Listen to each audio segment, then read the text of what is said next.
First reading, Ecclesiastes chapter 3 verse 1 to 11.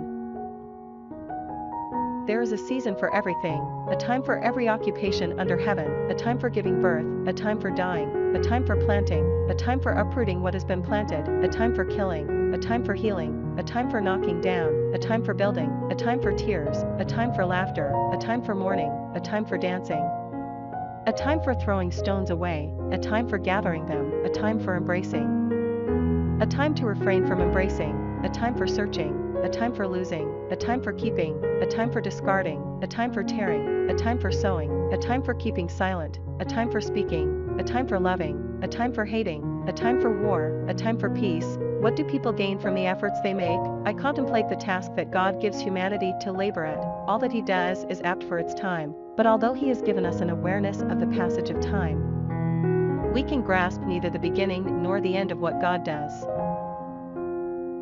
Responsorial Psalm, Psalms chapter 144 verse 1b and 2 ABC, 3-4.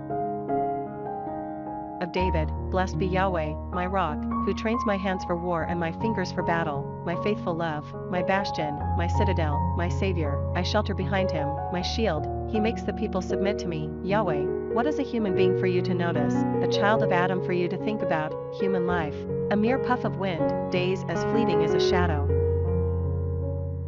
Gospel, Luke chapter 9 verse 18-22.